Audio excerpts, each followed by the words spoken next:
Joining us is Viola, and she will be introducing herself. Also, is a journalist and also giving us her opinion about World Press Freedom Day, and especially, as a journalist, a practicing journalist in South Sudan, what is her take on press freedom in South Sudan, and also just having a brief discussion on that. And we are live here at Sina's Hub before 8 office. So please kindly introduce yourself. Thank you very much, Ayak. My name is Viola Elias, or you can call Elias, whichever way you choose it.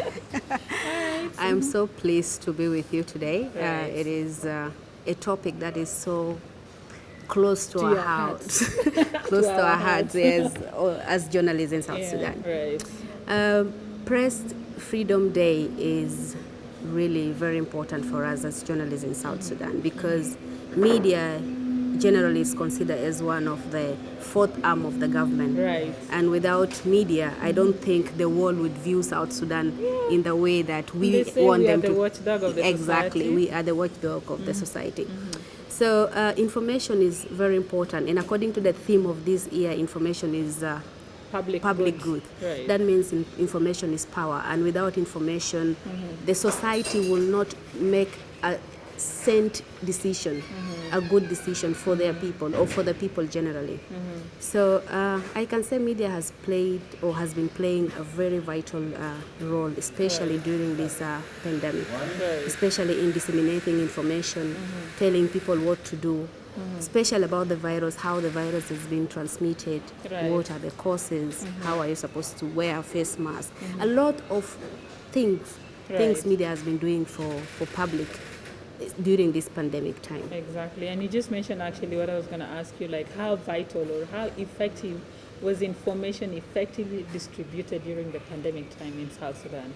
Yeah, information was really effectively distributed during this pandemic in South Sudan, even though I cannot say 100% because there are some communities that are very deep in a remote villages that cannot access radio or and they don't even have social media. They don't have smartphones to access information through the phone.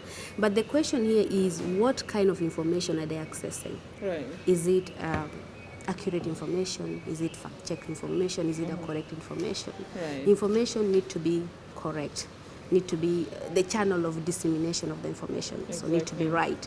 They don't have to access misinformation everywhere, so they don't have to get misinformation through social media. Yeah. All right, thank you so much. And you talk about, how to disseminate information into the society, what kind of information are we giving them? And this comes back to, like, as a country, I think media literacy could be low. So in your opinion as a journalist, what do you think can be done to make the public know that we, the journalists, are not their enemy, but we are there to give them information that will serve them? As we talk about information as a public good. So how can we let the society know to be media friendly, so that when it comes to getting information, it becomes easy, to value journalism, to value media, You see, it is not only media that they fear, but generally everyone in South Sudan fear Mike. The moment you introduce yourself as you're a journalist, or the moment you bring out your microphone for an interview, they run away. Some says they prefer someone who moves along with gun rather than moving along with a mic. Bad. Yes. So this brings me to a point where institution, government of South Sudan need to really come up and support media in the country, because it is high time that they come and stand with media houses so that people or communities will also understand that media or media practitioners are not their enemy. They are there to support them. And there's one thing that I really need to bring forward. People themselves, they have attitude towards getting information. For a journalist to acquire information from people, it's difficult, because they still fear. They have this fear of reprisals. I don't know, from the authority, from people concerned. People are so remote with their information. They don't want to give out information because they are still not free. So how can the government create a free environment or a free society for people, so that at least there will be a channel of interaction between the community and the media. So that means that there is still need, a lot of things need to be done for the media and the government and the people, so that they can incorporate together and at least build a good environment for journalism practice in the country, let me say. All right, thank you. Please tell us your last message about World Press Freedom Day. Information is a public good.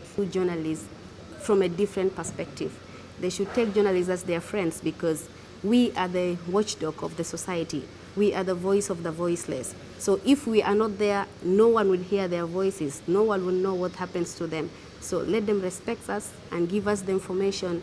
And to my colleague out there, let us keep the fight. It is not easy to be a journalist in South Sudan, but let us continue with the fight until we'll get there. Happy World Press Freedom Day.